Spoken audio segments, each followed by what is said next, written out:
From an anthropological perspective, our civilization has passed through three major transformations.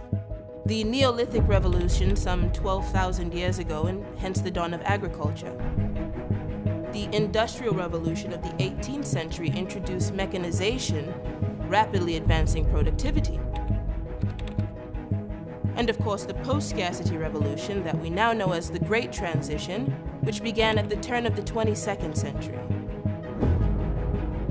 I would describe the pre-transition period as a race between human wisdom and complete societal catastrophe, which is what happens when a technologically advanced culture isn't mature enough to understand the nature of its own power.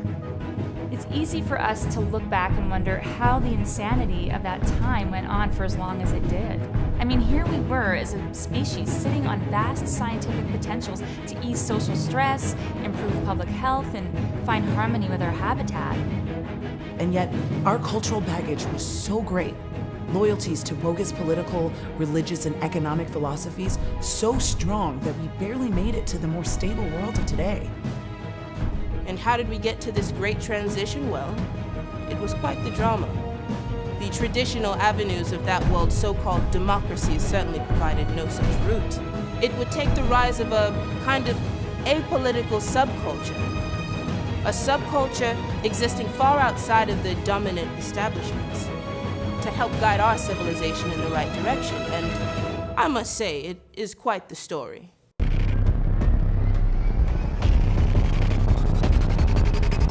They called themselves Concordia, after the ancient Roman goddess of harmony. The pro-revolution hacktivist group, world famous after a decade of subversion, suffered a major blow this week with the capture of leader John Taylor. John. Simon.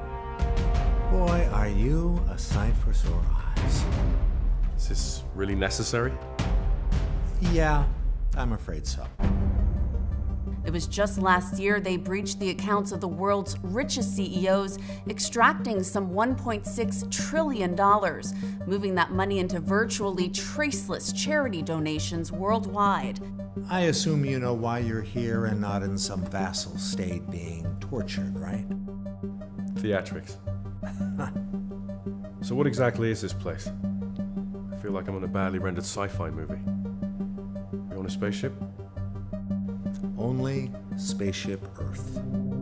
A year before that, they jammed both Chinese and American defense systems during the Saudi annex crisis, disabling thousands of warheads, a move which some on the left claimed might have saved the world from World War III.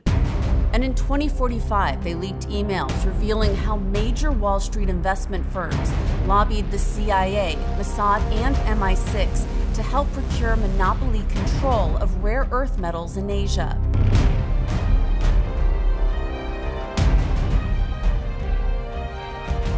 I think we agree this is unprecedented to have a designated terrorist group becoming a pop culture fascination with public support of their anti-government and anti-corporate actions. Their published manifesto has been downloaded hundreds of millions of times, with thousands of supporting groups out there in social media.